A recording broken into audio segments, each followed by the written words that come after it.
Yep. Yeah, it's going. It is going? Yeah, we're good. Woohoo. Okay.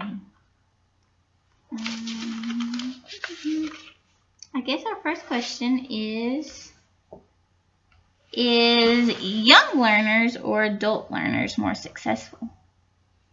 I think at some point you have to consider that both of them are successful. I don't know if you can really pinpoint one being more successful than the other. True.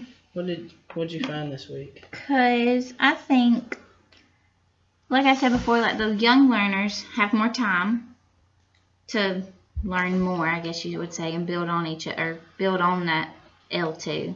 Well, and I think that part of that is like, you know, last week we were talking about letting kids be like creative learners and exploratory learners. Right. And like that's how kids learn better anyways. That's why you put them in groups, let them talk to each other, let them turn and talk, let them jot and then talk to each other because they learn from each other. Right, and that makes sense why they're the implicit, I can say that word. Implicit? Yeah. Yeah. Learners, you know what I mean. Because they're not, like I said earlier, like in here with first grade, I have to make sure they're having fun or engaged in the lesson before, so they don't realize they're actually learning something. Oh, yeah. So. I've taken, like, there's times where, like, when I will put, like, our vocabulary words on the board, and I'll read them off to the kids just so they know what they're pronounced like, so they can hear themselves say the words. But then I just like get them to just stare at the words and tell me, like, what they're thinking. Because a lot of times that'll trigger something else. Right. Like, in their mind, they're like, oh, well, I've heard a word that sounds kind of like that. Right. And normally it's something because it's a root word that does.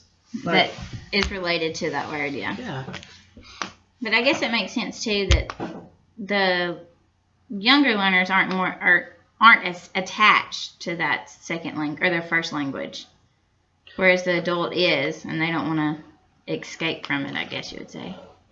Yeah, I can see where it would be easier for a kid to kind of like modify some of their thoughts that they have and their reasoning that they have while they're learning. Where adults, we're just kind of like stuck in our logic, like, right, you know, like this is what it is. This is why I'm here.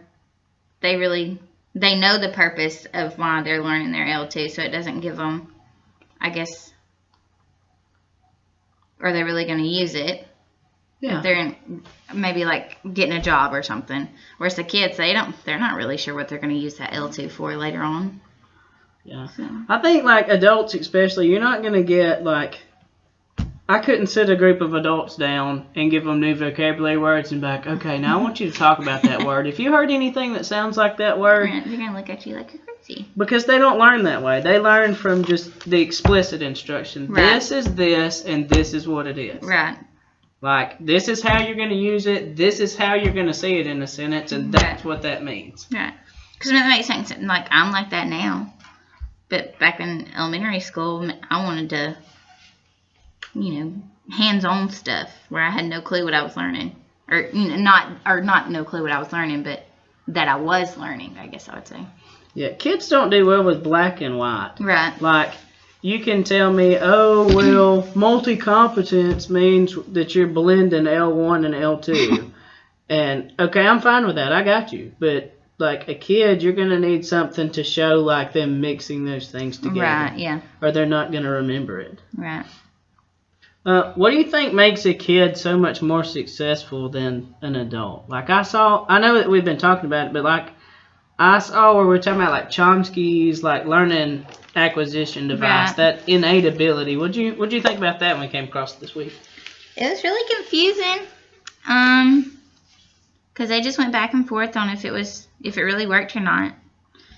And I guess it's if, like, the younger learners, I think maybe they're not as fully developed, so then they did still have that language after their surgery and everything.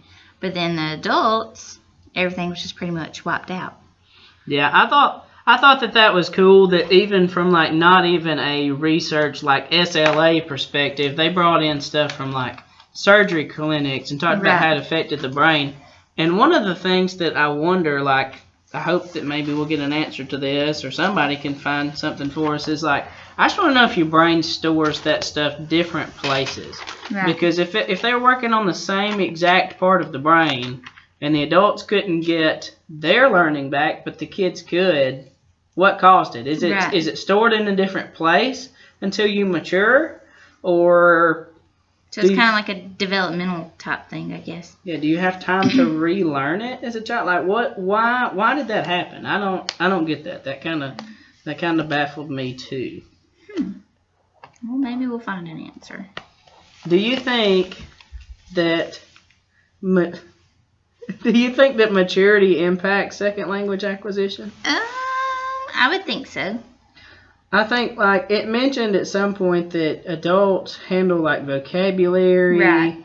and different parts of acquisition better because they have learned, like, that reasoning skill. Right. Just like you said earlier, like if you put a word up on the board and they know what it means, but sometimes they can't put it in a sentence. So do they have that? I guess adults have that maturity and the knowledge of what those words are. Well, and they've heard them more in context. Like, Right. think of how big your vocabulary base is as an adult Right. versus one of your students. Right. So you've got a lot more to build off of. Definitely. And you've heard, like, I mean, we hear adults talk. That a lot of kids learn from adults. Right. They've heard somebody use that word at home. So they're gonna try to use it. Yeah. Yeah. Okay. Bam. What did we make it to? 6. She's gonna